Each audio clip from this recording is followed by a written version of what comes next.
NCERT Science, Class 7, Chapter 3, Force and Pressure, Module 2. Hello friends, in the previous module, we studied in detail the concept of force, the effects of force also in detail. At the end of the module, we studied the unit of force. What is the SI unit of force? The SI unit of force is Newton. We measure force in terms of Newton. Let us do today more about this chapter. We talk about resultant force or net force. In real life situations, more than one force acts on the object. In real life situations, more than one force acts on the object. Let us see what happens when more than one force acts on an object. Now we are discussing what happens when more than one force acts on an object. We have before a heavy box having wheels, and this heavy box is looking now like a cart. Prashant is a boy who is pushing a heavy box having wheels and looking like a cart with a force of 40 Newton. How much force is Prashant applying? 40 Newtons. He finds it very heavy. He finds this heavy box very heavy and is unable to move it faster. What is Prashant observing? The box is very heavy and he is unable to move it faster. What he does? He calls his friend Deepak to help him. He calls his friend Deepak to help him to move this heavy box. Deepak also applies a force. How much force he applies? 50 Newton, along with the direction in which Prashant is pushing the heavy box. So what is Deepak doing?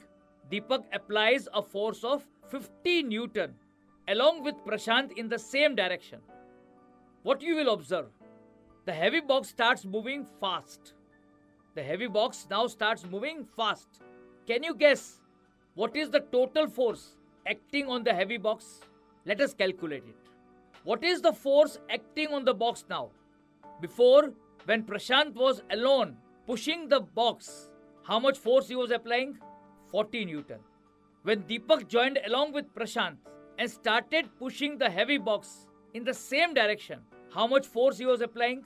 50 Newton. So what is the total force acting on the box? Here, the forces are acting in the same direction. So we can say the total force acting on the box is equal to force applied by Prashant plus force applied by Deepak. How much force is applied by Prashant? 40 Newtons. How much force is applied by Deepak? 50 Newton. So the total force acting on the box will be equal to 40 Newton plus 50 Newton, and that is equal to 90 Newton. So what is the total force acting on the box? 90 Newton. The total force applied on the heavy box is called what? Is called resultant force. Thus we can say resultant force is a single force that is applied to the object and would have the same effect as all the separate forces acting upon it. What is resultant force? Here you are seeing that 40 Newton is applied by Prashant and 50 Newton is applied by Deepak in the same direction. Resultant force here is a single force equivalent to how many newtons? 90 newtons. That is applied to the object. So we can say 90 Newton is the same effect as all the separate forces of 40 Newton and 50 Newton are acting upon it. So what do we conclude here? So we conclude that when two forces act on an object in the same direction, we conclude that when two objects act on an object in the same direction, the resultant force is calculated by adding the forces. How is the resultant force calculated? The resultant force is calculated by adding the forces, and it moves the object in the direction of the applied force. It moves the object in the direction of the applied force. Now let us understand another example. Suppose Deepak and Prashant had an argument. Deepak refuses to help Prashant.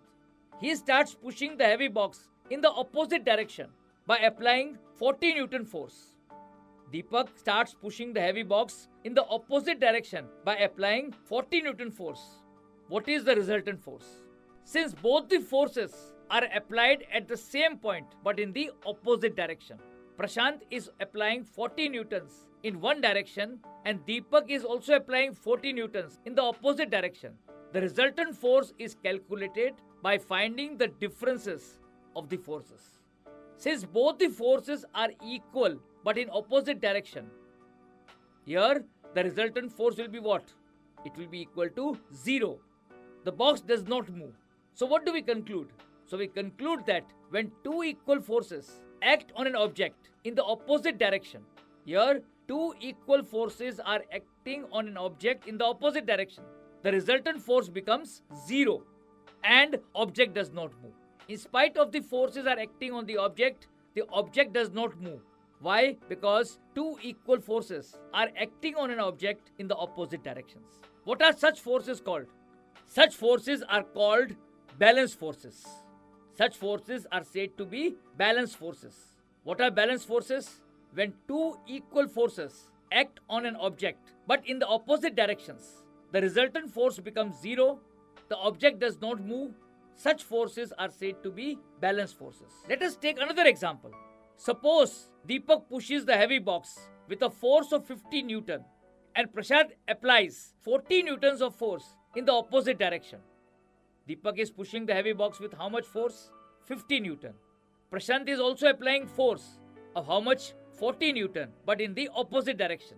What is the resultant force? The resultant force is 50 Newton minus 40 Newton, that is equal to 10 Newton.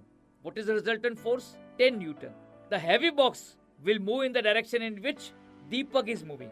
Deepak is pushing the heavy box. Why? Because Deepak is applying a larger force of 50 Newton. So the heavy box will move in the direction in which Deepak is pushing. So what do we conclude here? So we conclude that when two unequal forces act in the opposite directions on an object, the resultant force is calculated by the difference between the two forces. It moves the object in the direction of the larger force. Here, since Deepak is applying 50 Newton force, which is larger than the force applied by Prashant, which is 40 Newton, so the object will move in the direction in which Deepak is pushing. Is the concept clear? Have you ever seen a game of tug of war? You must have played this game also in your school ground. In this game, two teams pull the rope in the opposite direction. Members of both the teams try to pull the rope in their own direction. Sometimes the rope simply does not move. Why so? Why you see the rope does not move? This is because when both the teams pull the rope in their own direction with equal force. When the members of both the teams pull the rope in their own direction with equal force, you will observe that the rope simply does not move. The team that pulls harder, that is, applies larger force, what will happen? The rope will move in that direction. Finally, that team wins the game. What are such forces called? When a team applies a larger force than the other team. Such forces are said to be unbalanced forces. What are such forces said to be? Such forces are said to be unbalanced forces. The unbalanced forces can move an object at rest. If an object is at rest, if unbalanced forces act on this object, a body which is at rest starts moving. It brings the body which is at rest into motion. Similarly, unbalanced forces can also bring the moving object to rest. Unbalanced forces can bring the moving object at rest. Unbalanced forces can also change the direction of motion of the moving object. So we can say the unbalanced forces can move an object at rest, bring the moving object at rest, and change the direction of motion of a moving object. Clear? Now let us talk about the classification of force. Force can be classified into following two types: contact forces and non-contact forces. So we can say force may be classified into following two types: contact forces and two non-contact forces. Let us first talk about contact forces. To understand the concept of contact forces, let us study the following case. We have a coiled spring. What do we have? A coiled spring. One end of the coiled spring is fixed to a wall. On the other hand, we pull the coiled spring. How? By applying an effort on the spring. What you will observe? When you pull a cold spring whose one end is fixed to the wall, you apply an effort on the spring gets stretched. The spring gets what? Stretched. This is an example of contact force. Why it's an example of a contact force? Because you are in contact with the spring. Since you are in contact with the spring, the force applied by you is an example of contact forces. When you play a game of football, how can a football be moved from one place to another? Only when you kick the football. In other words, you need to have a contact between your foot and the football. So this is also an example of what? Contact force. Because on kicking the football, the ball will go towards the goal. Similarly, you must have seen a person pulling a cart. Here, the person is in direct contact with the cart. So we can say, here is also the force applied, and the force is a contact force. So what are contact forces? Contact forces are forces which act only when objects are in physical contact with each other and brings about changes. Can you give some important contact forces? Some important contact forces are muscular force, frictional force. They are all examples of contact forces. Let us discuss one by one the contact forces. First is, as we discussed, muscular force. Muscular force is an example of contact forces. When you lift a bucket with your hands, it is an example of contact force because you are in contact with the bucket, and the change you are able to bring is lifting the bucket. Similarly, when you kick the football while playing the game of football, what you are doing? You are again applying a contact force on the football so as the ball can go into the goal. When you are pedaling your cycles with your legs, again is an example of contact force. It is only because of the contact force you are able to pedal the bicycle and bring about its motion. In all the above examples, what you are doing? You are applying a force on an object. What you are applying? A force on an object. Is it clear or not? Let us recall it. A boy is using a muscular force to lift a bucket.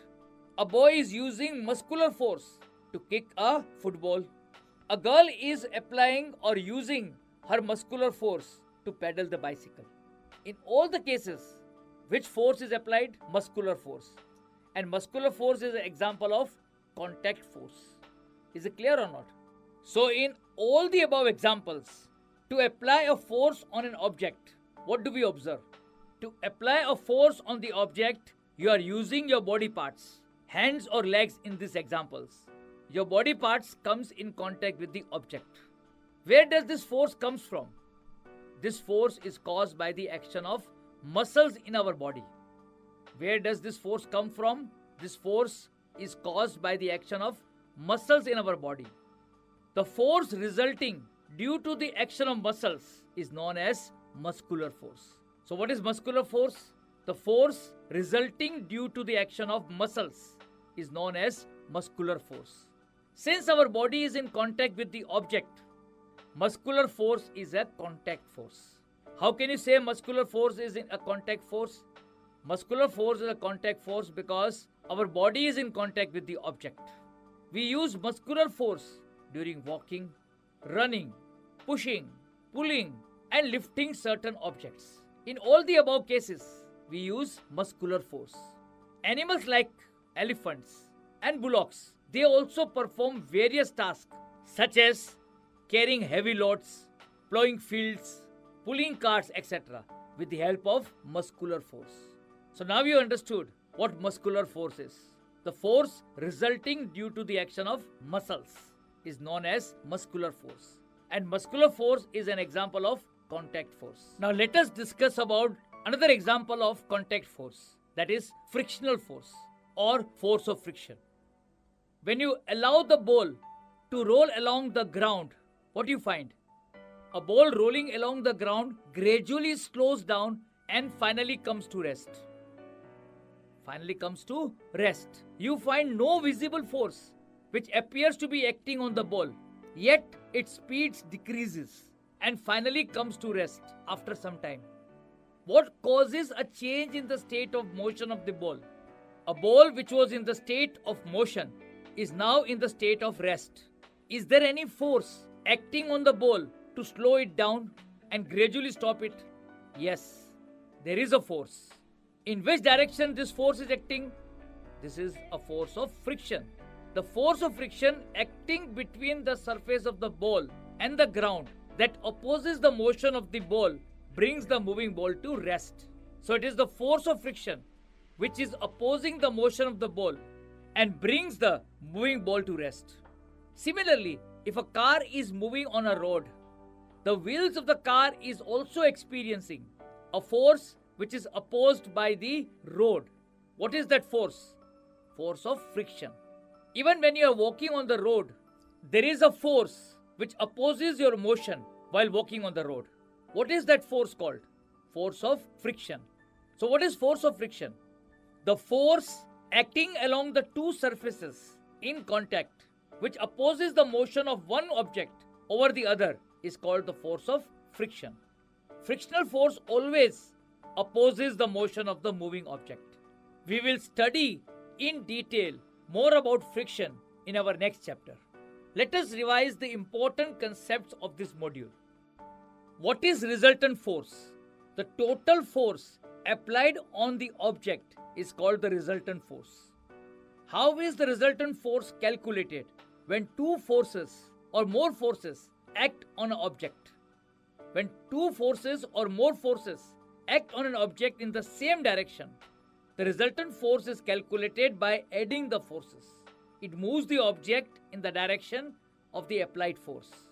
What happens when two equal forces act on an object but in the opposite direction? When two forces act on an object in the opposite direction, the resultant force becomes zero and the object does not move. How is the resultant force calculated when two unequal forces act in opposite directions? When two unequal forces act in the opposite directions on an object, the resultant force is calculated by the difference between the two forces. It moves the object in the direction of the larger force. Name the two types of force in which it can be classified. Force may be classified in the following two types: contact force, non-contact forces. What are contact forces? Contact forces are forces which act only when objects are in physical contact with each other and bring about changes. Give some examples of contact force. Some important contact forces are muscular force, frictional force. What is muscular force? The force resulting due to the action of muscles is called muscular force. What is force of friction? The force acting along the two surfaces in contact which opposes the motion of one object over the other is called the force of friction. I am sure all the concepts of this module are now clear to you. Let us answer all the questions given in the exercise based on this module in our notebook. I am sure if your concepts are clear, you will be able to answer all the questions easily, correctly, confidently, and in your own words without cramming